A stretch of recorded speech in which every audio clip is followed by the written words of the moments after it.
আসসালামু আলাইকুম। আমার পিছনে দেখতে পাচ্ছেন তাল গাছ। এই তাল গাছ নিয়ে আমি একটা খুবই গুরুত্বপূর্ণ বিষয় আপনাদের সাথে আজকে শেয়ার করব। তাই ভিডিওটা অবশ্যই শেয়ার করবেন, কারণ এই আপনার ভিডিও দেখে হয়তোবা কোনো আপনার নিকট আত্মীয় বা আত্মীয় স্বজন বা কেউ না কেউ একদিন বেঁচে যেতে পারে। তাল গাছ নিয়ে নবী করিম সাল্লাল্লাহু আলাইহি সাল্লাম বলেছিলেন যে তাল গাছ হচ্ছে মুমিনের মতো, অর্থাৎ এটি মানুষের উপকারে আসে। আর এত বছর আগে কেন নবী করিম সাল্লাল্লাহু আলাইহি সাল্লাম এই কথা বলেছেন, বিজ্ঞান তার আবিষ্কারে দেখেছে যে এই তাল গাছ হচ্ছে বজ্রপাত প্রতিরোধ হিসেবে অনেক সুন্দর ভূমিকা পালন করে। আপনারা জানেন বর্তমান সময়ে কিন্তু বজ্রপাতে অসংখ্য মানুষ মারা যাচ্ছে। এই বর্ষাকালে মিঠাপুকুরেও আমাদের 2জন লোক মৃত্যুবরণ করেছেন বজ্রপাতে। বাড়ির কোনো সাইটে বা পুকুর পাড়ে বিভিন্ন জায়গায় রাস্তার ধারে যদি বাজারের পাশে যদি রোপণ করেন, বজ্রপাত থেকে আপনারা রক্ষা পাবেন, কারণ এই একমাত্র তাল গাছেই হচ্ছে বজ্রপাতটাকে চুষে নেয়।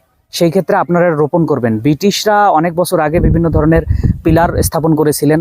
এখন দুর্যোগ ব্যবস্থাপনা অধিদপ্তর বিভিন্ন দুর্যোগ প্রবণ এলাকায় টাওয়ার স্থাপন করতেছেন, যেহেতু আমাদের এখানে সেই ধরনের কার্যক্রম এখনো চালু হয় নাই। তাই আমরা রক্ষা করার জন্য প্রকৃতিকে কিন্তু কাজে লাগাইতে পারি। আল্লাহ কিন্তু প্রকৃতির মাঝে অনেক বিশাল সম্ভাবনাময় জিনিস দিয়েছেন, সেটা কিন্তু কোরআনে দিয়েছেন। আমরা হাদিস পড়লে কিন্তু অনেক জিনিস জানতে পারি। তাই আমার কথা হচ্ছে যে আপনারা অবশ্যই তাল গাছ রোপণ করবেন, সেই ক্ষেত্রে আপনারা নিজেরা রক্ষা হবেন এবং আশেপাশের মানুষ আত্মীয় স্বজন রক্ষা পাবে।